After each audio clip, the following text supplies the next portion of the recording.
Hello friends, आज हम लोग मराठी उपयोजित लेखन यानी मराठी राइटिंग स्किल का एक बहुत इम्पॉर्टेंट टॉपिक वैचारिक लेखन इसको स्टडी करेंगे।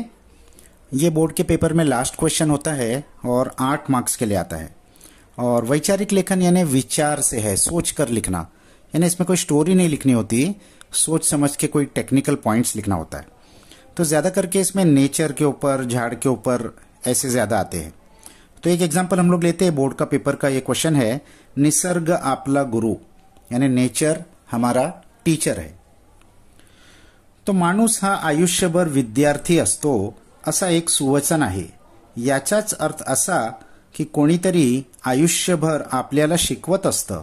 आई वडील, शिक्षक, प्राध्यापक, अधिकारी, समाजातील आदर्श व्यक्ती हे सर्वजण आपले गुरु आहेत।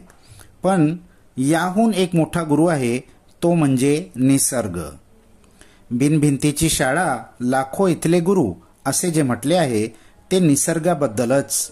बिनभिंतीची शाळा म्हणजे निसर्गाची शाळा। निसर्गातील प्रत्येक घटक आपल्याला शिकवत असतो।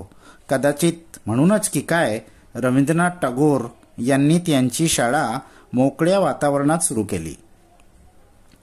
निसर्गातील महत्त्वाचा घटक म्हणजे झाडे। ती मुक्त हस्ताने मानवाला सतत देत असतात। झाडे फुले, फळे, औषधे देतात, निवाऱ्यासाठी लाकूड देतात। इतकेच काय, पण आपल्याला जगायला प्राणवायूही झाडेच देतात। झाडांना पाणी घालणाऱ्यांना व त्यांना तोडणाऱ्यांना झाडे सारखीच सावली देतात। दातृत्व, परोपकारिता, सोशिकता, संकटात ठाम उभे राहण्याची जिद्द अशा कितीतरी गोष्टींची झाडे शिकवण देते। म्हणूनच तर संत तुकाराम महाराज म्हणतात, वृक्षवल्ली आम्हा सोयरी वंचरे। तर जॉर्ज लोपिस म्हणतात, जगावं कसं तर हिरवगार झाडासारखं।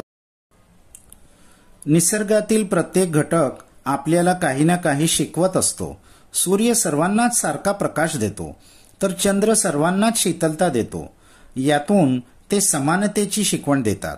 वारा वाहताना भेदभाव करीत नाही।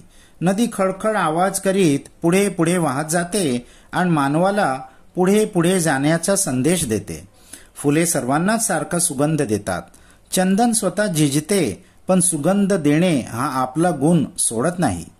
विंदा करंदीकर यांची देणाऱ्याने देत जावे ही कविता निसर्गाकडून काय शिकावे याचा परिपाठच देते।